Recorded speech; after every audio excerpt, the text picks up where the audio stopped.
अब बढ़ते हैं आगे। आज के कौन से बड़े ट्रिगर्स हो सकते हैं और साथ ही अर्निंग सीजन है, तो कौन कौन सी कंपनियां जिन्होंने कल रिपोर्ट किया मार्केट आज के बाद नंबर्स, किस तरह की खबरें हैं जो जिसके चलते स्टॉक्स एक्शन में रह सकते हैं, ये सारी डिटेल लेकर हमारे साथ पूजा स्टूडियो में बनी हुई है। पूजा, सबसे पहले तो आज के अहम ट्रिगर्स क्या क्या है? ट्रंकेटेड वीक है, कल छुट्टी भी है, और कौन कौन सी कंपनीज हैं जिनके नंबर्स कल भी रिपोर्ट हुए और जहां से क्यूज हम आज के लिए भी ले सकते हैं?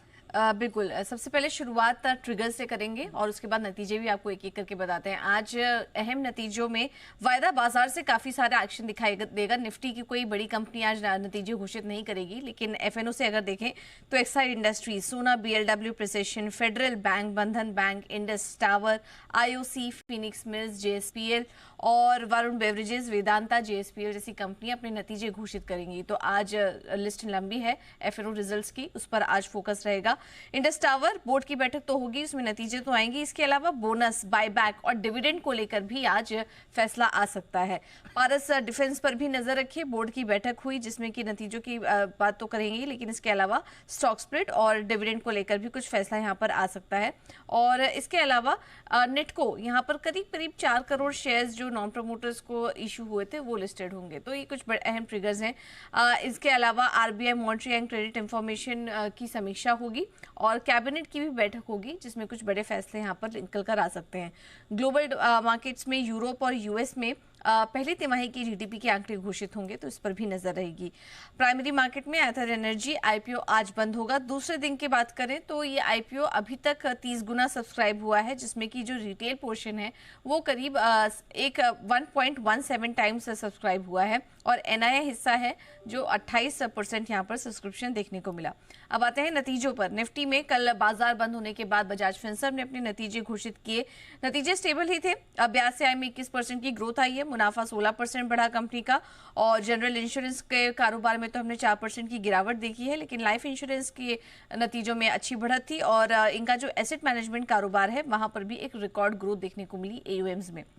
बजाज फाइनेंस इसी की कंपनी, और यहाँ पर नतीजे हम देख रहे हैं कि मिले जुले आए हैं। एसेट क्वालिटी तो अच्छी है, ऑपरेशनल नंबर्स भी अच्छे निकल कर आए हैं, लेकिन FY26 के गाइडेंस में अगर देखें तो कुछ पैरामीटर्स पर आज हमने देखा कि नतीजे थोड़े यहाँ पर कमजोर देखने को मिले हैं। लेकिन आज स्टॉक रिएक्ट करेगा। अहम जो घोषणाएं हुई हैं कंपनी की तरफ से, इसमें बोनस शेयर विभाजन को बोर्ड की मंजूरी मिल चुकी है।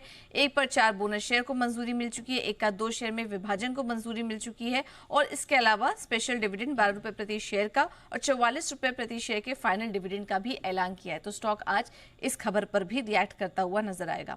बीपीसीएल नतीजे अनुमान से अच्छे नजर आ रहे हैं। आय में करीब 2% की बढ़त कंपनी ने दर्ज की है। कामकाज गिरावट आई है।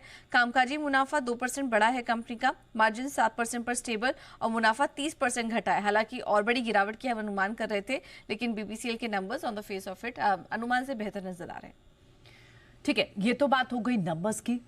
देखना होगा आज कैसे स्टॉक्स रिएक्ट करते हैं, लेकिन आज दूसरे स्टॉक्स कौन से होंगे जो खबरों के दम पर एक्शन? बिल्कुल, खबरों वाले शेयर्स में सबसे पहले एसबीआई 3 मई को बोर्ड की बैठक होगी, इसमें नतीजे तो आएंगे ही। उसके अलावा FY26 के लिए एफपीओ राइट्स इश्यू, QIP से फंड जुटाने की योजना है कंपनी की। प्रेस्टीज एस्टेट्स पर नजर रखिए, आज ब्रोकरेज रिपोर्ट्स भी आई हैं और एक खबर भी आई है, पॉजिटिव है। The Prestige city Indirapuram project company ने लॉन्च किया है। एनसीआर रीजन में इसी के साथ कंपनी ने एंट्री ली है। 2 फेज में प्रोजेक्ट लॉन्च होगा। फेज 1 का जो कुल ग्रॉस डेवलपमेंट वैल्यू है वो 9,000 करोड़ और फेज 2 का 3,000 करोड़ बताया जा रहा है। तो पॉजिटिव खबर यहाँ पर प्रेस्टीज एस्टेट्स के लिए। वी-मार्ट रिटेल 2 मई को बोर्ड की बैठक होगी, जिसमें नतीजों के साथ बोनस शेयर पर विचार किया जाएगा। स्ट्राइड्स फार्मा पर भी नजर रखिए। सब्सिडरी ने यूएस मार्केट से 4 अप्रूव्ड एएनडीएस का अधिग्रहण कर लिया है। कुल 17 करोड़ में चारों एनडीए का अधिग्रहण हुआ है और अगले 12 महीने में इनमें से 2 एएनडीए पर काम शुरू भी होगा। एलेम्बिक फार्मा कंपनी के पनलाब ऑन्कोलॉजी फॉर्मुलेशन फैसिलिटी को यूएस एफडीए से EIR मिला, यानी कि एस्टैब्लिशमेंट इंस्पेक्शन रिपोर्ट। मतलब ज्यादा कुछ गड़बड़ी नहीं पाई गई है और 7 से 8 अक्टूबर 2024 के बीच इसकी जांच हुई थी। इसके अलावा अवांटेल यहाँ पर भी नजर रखिए। भारत इलेक्ट्रॉनिक्स से कंपनी को करीब 18 करोड़ का परचेज ऑर्डर मिला है। और आखिर में बात करते हैं एंड्योरेंस टेक्नोलॉजीज की। महाराष्ट्र में नई lithium ion battery pack manufacturing facility लगाएगी, जिसमें कि कंपनी का 47 करोड़ के निवेश की योजना है।